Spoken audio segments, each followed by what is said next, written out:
Well, thank you so much, Gary. It's magic, alchemy before your eyes. You know, we're in this great institution, the Field Museum. I forget how many, I think there are how many million objects curated here? It's in the millions. You know, Smithsonian is always called the nation's attic. But if you think of an attic, it's a place where you put stuff that you'll never see again. And that's always been one of the challenges of museums if you make a collection with the best of intentions, you want to preserve an art form or a textile tradition that may be moribund, but you end up taking all these objects and turning them into something inert. And how you actually give life to those objects and allow people to see something not as being static, but alive, moving, transformative, capable of generating the kind of waves of hope that we need in our struggle to protect the earth. That's really the subject of the next panel, our first panel, From Collections to Curiosity, Displaying Information, Inspiring Growth. And it brings together a remarkable group of individuals, really driven by the idea that museums must be alive. They must be centers of learning that transform objects, specimens, and data into lived experiences that can actually be catalytic. And of course, behind every one of those collections is a story. And stories are all powerful. Polemics are never persuasive. Politicians follow, they rarely lead, but storytellers change the world. So I'm delighted to introduce our moderator, Dr. Elliot Oakley. Elliot's on the staff here at the Field. He's an environmental social scientist and cultural anthropologist at the Field Museum's Keller Science Action Center. And his work specializes in the politics of conservation and environmental governance, with a particular focus on partnerships with indigenous communities and practitioners in Guyana. And we're very fortunate to have good friends of Elliot from Guyana who, as a Canadian, I can say, courageously took on the US border to be with us here in Chicago today. And his work with his colleagues supports both biodiversity and local livelihoods, and it serves as a model of cultural respect and scientific inquiry can go hand in hand. And so, together with a panel of passionate educators, scientists, and community leaders, Leslie D'Souza, who is here on the staff at the Field as well, Gina Rojas, who brought us that incredible presentation today from the traditional center, and Madison Burke, who's a student at Oberlin. Elliot, with the three of them, will examine how collections are far more than things to look at. So please join me in welcoming Elliot, Leslie, Gina, and Madison as we embark on this journey to discover how collections can engage, connect, and inspire us all. Thank you very much.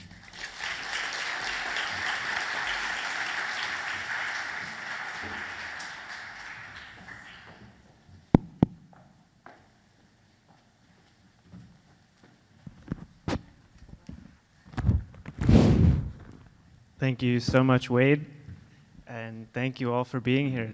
It's a pleasure to spend half Earth Day with you and to welcome many of you to the Field Museum. I want to introduce you all through a kind of first question. So we have about half an hour to be in conversation, and I think Wade really beautifully set up this relationship that we can think about with collections. Not as something that's inert, though I think that maybe comes to mind when you think of a museum as something that speaks from the past, but is really living. And I think the three of you, when I think of your work, you bring that story forward. You tell that story. And so I wanted to start with you, Leslie, and we'll go through this, and I hope through this question you can share kind of your journey as individuals, and also kind of the work that you're doing in your current roles. And I wanted to start with you, Leslie, because we're here in the Field Museum. And as Wade was saying, we have 40 million specimens here in the field, specimens and objects here in the Field Museum collections.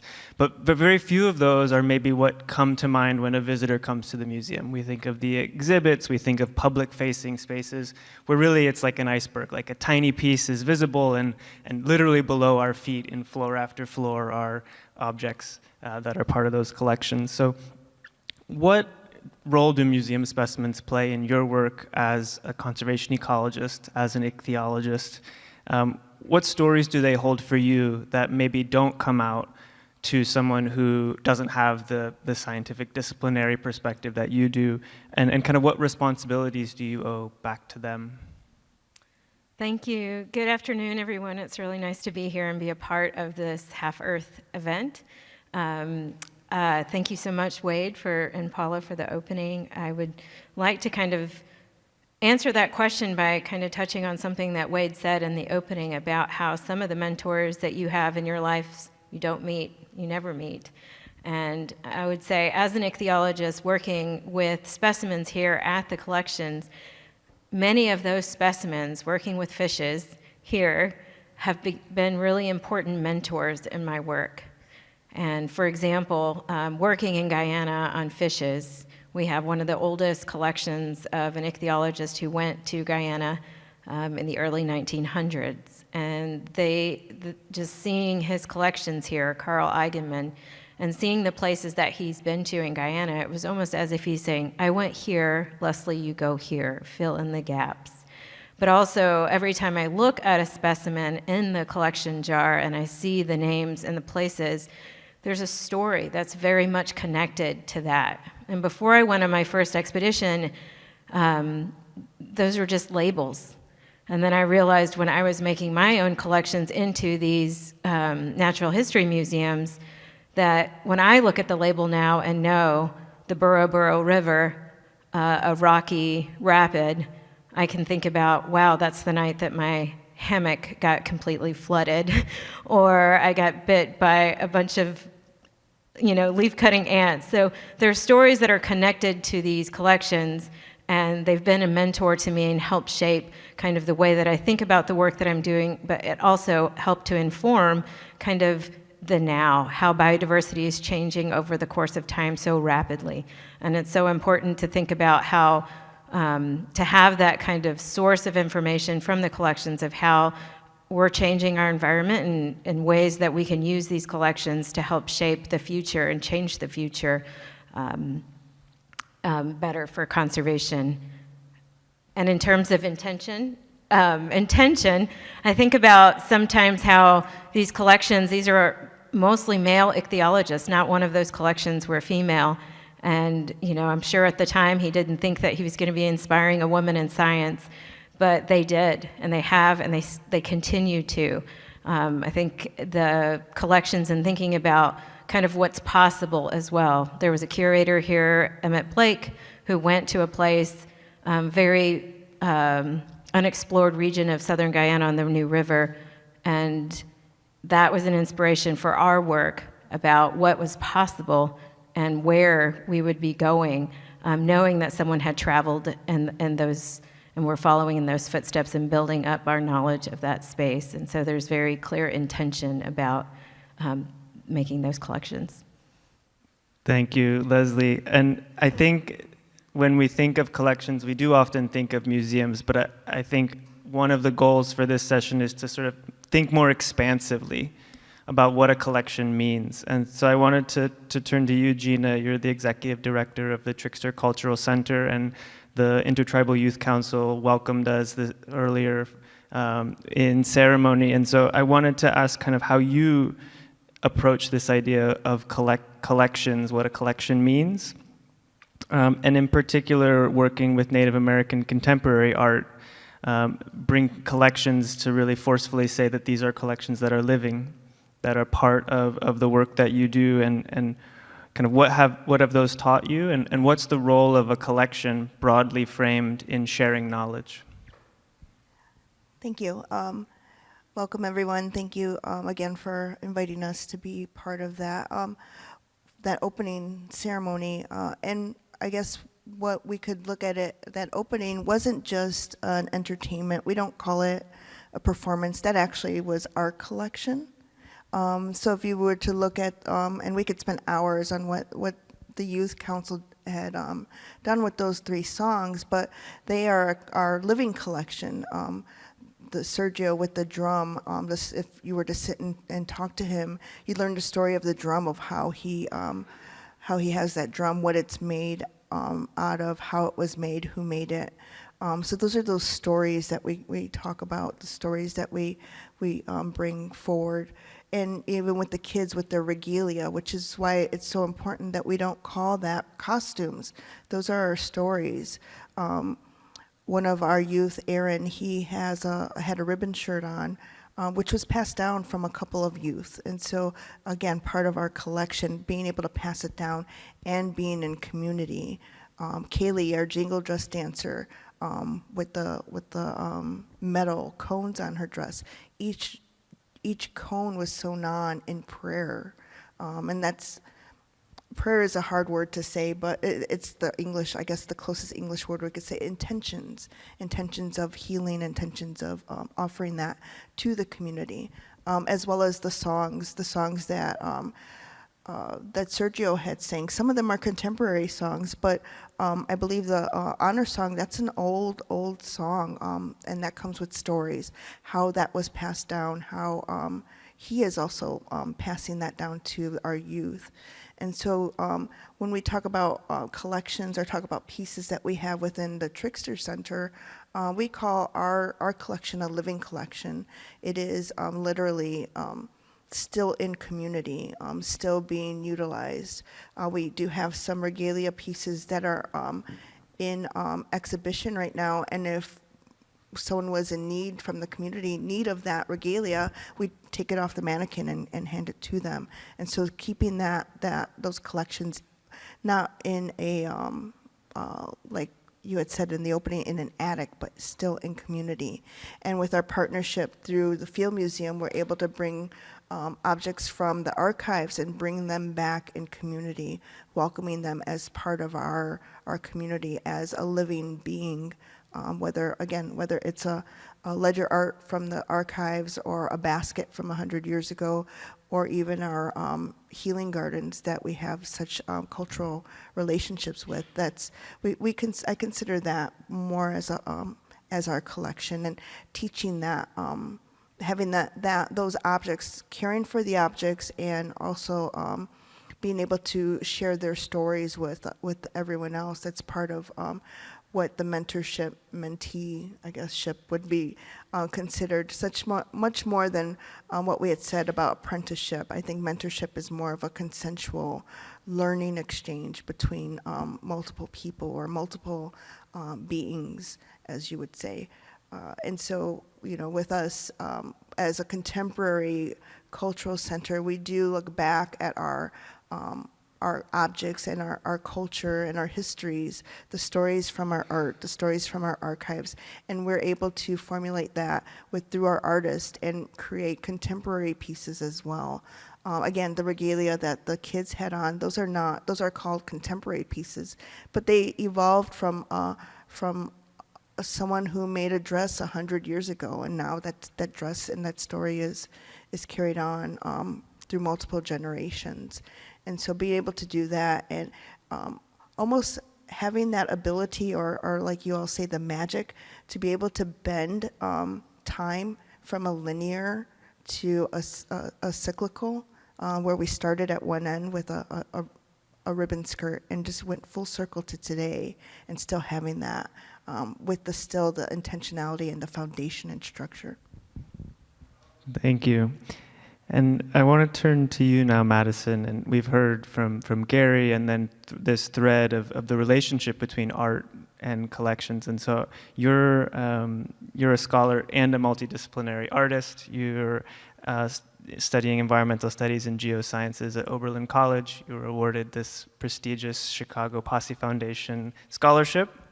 And I wanted to ask you about that connection between art and science, and that relationship it has in kind of your own trajectory. How have collections spoken to you? How have they taught you something unexpected? And how do you sit with this boundary, or maybe lack of boundary, between being an artist and being a scholar? Yeah, hello everyone. I'm really happy to be here, especially as an Oberlin student. Like Elliot said, I do study environmental and geoscience, and when being accepted into Oberlin, I was a little nervous because I knew art was something I was really passionate about. I went in thinking I'd be a studio art major or minor, and I discovered that I could combine both without doing such. I grew up in Chicago. Field Museum was one of my favorite museums, including Shedd Aquarium and the Planetarium. And being able to walk into a museum and explore in a different sort of educational standpoint than within the classroom, I was able to learn more. I was able to get a hands-on experience to the collections and seeing the visual representations of things I had learned in the classroom. Also videos and interactive learning was one of my favorite ways of learning. Fast forward into college, and being able to explore environmental science, environmental studies, in more hands-on field work and community work, I saw that I could do both. And I do printmaking as well, so being able to incorporate pigments was one of my major things in terms of learning about collections. This past fall, I studied in London, and I took a course called Geoaesthetics, which combined geoscience and art history. And through this class, we explored the British Museum a lot. We would go all the time. I got tired of it at some point, but it was a great time. We would look at different artifacts and different art pieces and think about it from a artistic and geoscience standpoint. So we would look at a piece, we would look at the pigments, the artistic colors that were used in it, think about where those rocks were from, why were those rocks transported to that artist that was making the piece, where did that piece come from? And we thought about it in, like Gina was talking about, a cyclical way of thinking, of how did that pigment get there? How did that artist think of this, and why is this art piece in the British Museum in the first place? So thinking about all those perspectives of art and science has been pivotal to my understanding of science, and still a student of life, geoscience and environmental, as moving forward, combining all of those disciplines as one has been really fun, and I can't wait to explore more as my career moves forward. Thank you. So for me, this kind of opening gives us a sense of how our theme today is around mentorship, and collections are in many ways mentors. Collections can mentor us, and the time we spend with them shapes how we think about ourselves, how we think about the world. And I want to kind of turn in a second round to kind of how you all, you all are as individuals maybe an inflection point. So these collections and the relationships, these living collections, shape you, and that empowers you potentially, as Wade was alluding to tell stories that potentially shape the world. And so if we can kind of take mentorship and think of it in this wider, teaching as an ethic of care, mentorship is a disposition that's not just between one person and another, or one object and a person, but as an ethic of how we think of caring for, stewarding, being responsible toward each other and toward the planet, towards our communities, and at this larger scale. So I wanted to think about how, for you all, collections maybe raise questions, share knowledge, as Gina referred to, challenge assumptions, inspire action, as you mentioned, Leslie, in the conservation work, allowing this power, as Wade said, that storytellers can change the world. And for this round, I wanted to start with you, Gina, and I think you highlighted this living collection, which challenges that linearity between past, present, and future. And so rather than just looking into the past, we're living with these collections. And so I wondered, what does contemporary art and the living collection allow you as the Trickster Cultural Center to do? What hard truths or hard questions or difficult truths can you do through this work that maybe otherwise would be more challenging? Great question. As a Native American Cultural Arts Center, we have the wonderful opportunity of helping to dismantle so many of the stereotypes we have amongst our people. We are called Native Americans, American Indians, indigenous people. But that's a whole umbrella term for us, just like we all here are, could be possibly Americans. And so having those collections and the stories also help to shape our identity, help to maintain our identity, as well as help mentor our youth that you saw here today with forming their own identity. And I think with the collections and the bridging of collections with the contemporary art, it continues that story in first-person voice. So it's not just a replication of a ledger art that was from hundreds of years ago, but it is the contemporary artist's rendition or contemporary artist's take or their story, utilizing that form of art, and all still holding true to the foundations of that art. Thank you. And Madison, turning to you, in many ways, science can be exclusionary, right? Science is not always approachable, and so some of these questions or findings can be at a distance. People can say, kind of, I'm not going to wade into that. So I wanted to ask you what promise or what change you can see this integration of art and science or other ways of visualizing data. How do you communicate data as a storyteller to convey these messages that are in the geoscience record or in the environmental science findings? Yeah. Well, I first wanted to start off with readability. Readability is everything. Understanding of science is quite difficult, and I feel like jargon can be quite intimidating for people for understanding science, even though science is something that we should all understand, as it's something that we live through every single day.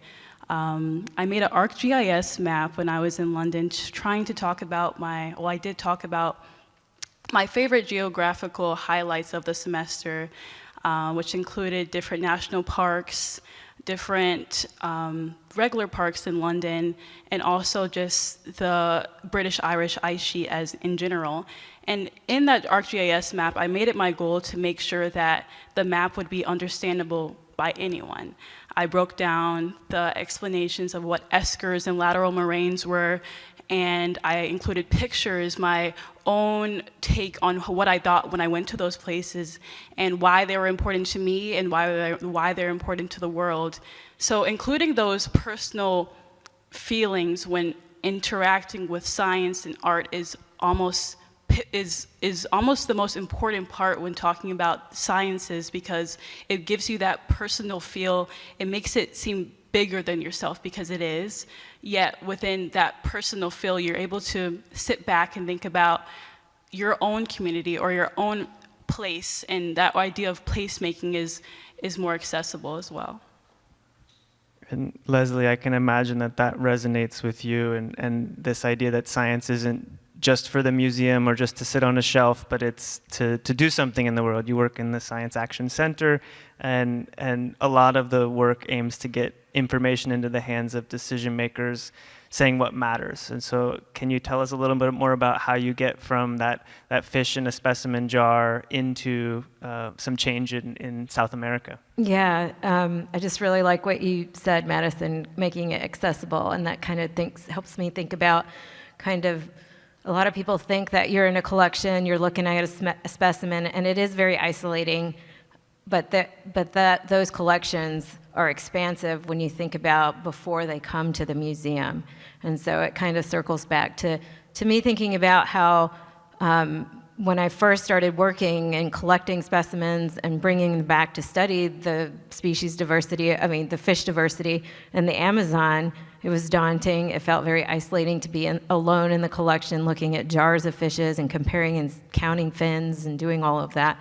But then once I started leading expeditions with communities, working together to collect these specimens, I started it broadened kind of what those collections meant, but it also it made it more accessible to other people that I was working with, understanding how those collections how they're made, but also what it means and why it matters to know that there's 6 different species in this river drainage versus 1.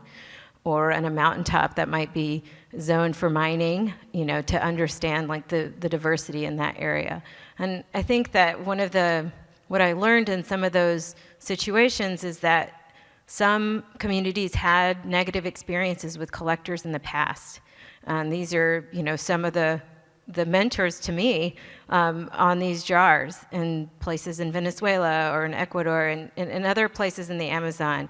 And so, me being kind of a new student, it was an opportunity to kind of have a different relationship with a scientist and the collector, and understanding I would say, bringing in other types of experts, so women in these communities that would work with me to collect fishes. And then we would have a targeted goal or a role, like what is the role of this specimen here in this river?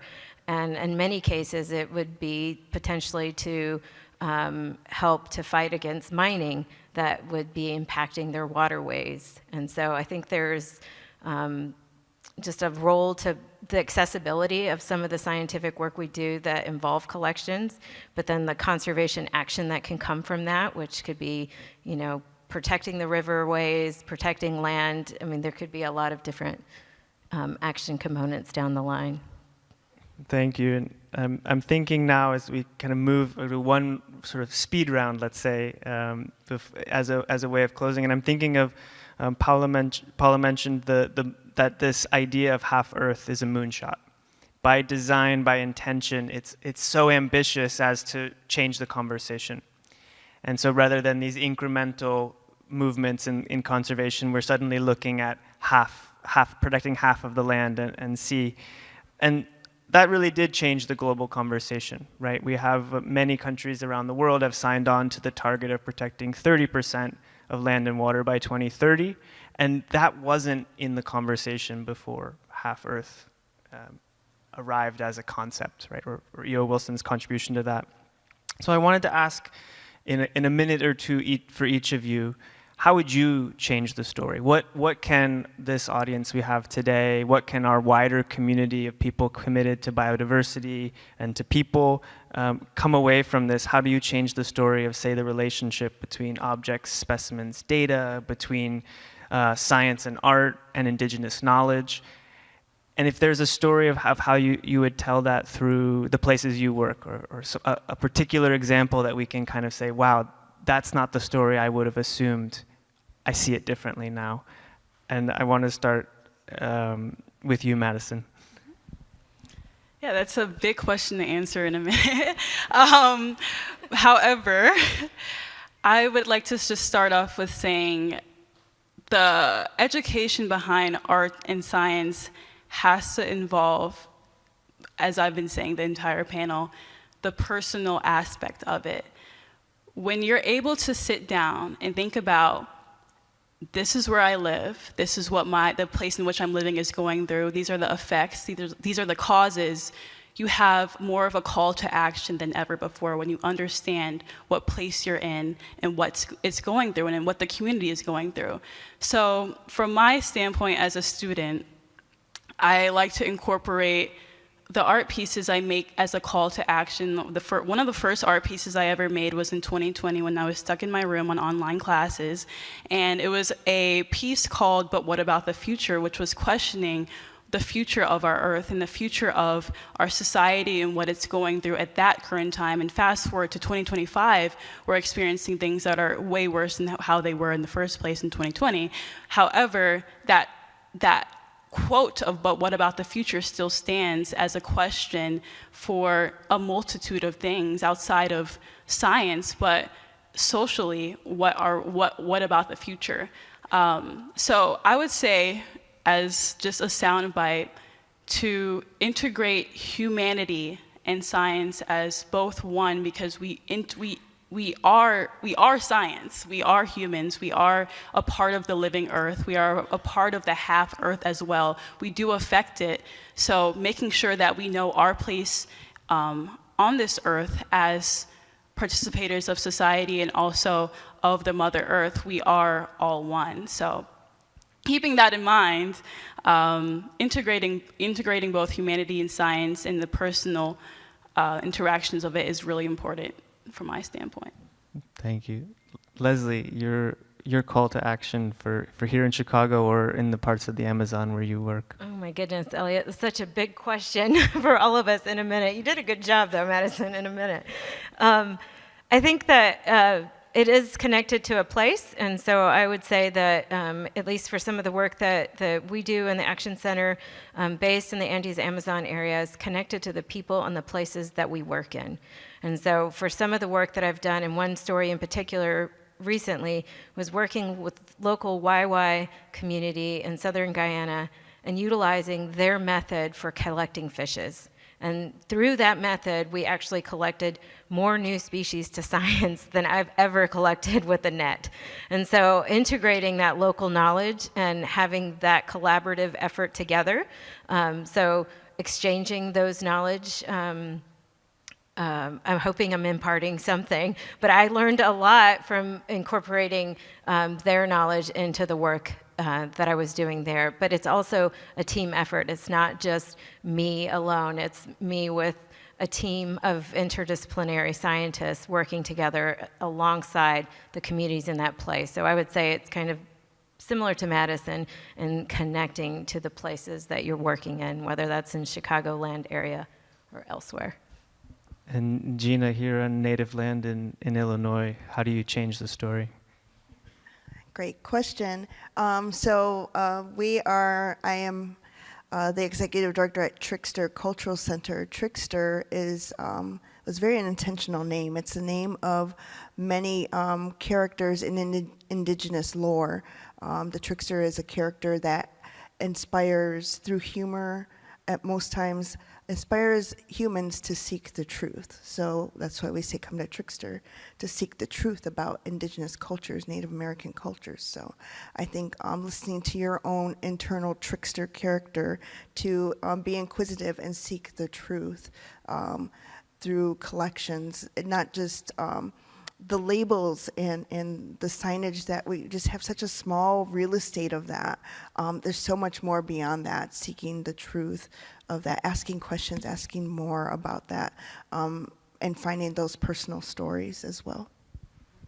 Thank you, and thank you to all three of you for an incredibly inspiring panel. It makes me feel like when I hear Half Earth, it's so big, it's such that moonshot that it almost takes me away from the places I inhabit, the communities I'm part of, and this totally the way you all approach your work grounds, I think, all of us in the places that we live, in the communities we're part of, and in the landscapes that we're all committed to as partners, as scientists, as human beings. And so with that, I hope you can all join me in singing a thank you to all three of you for this incredible panel.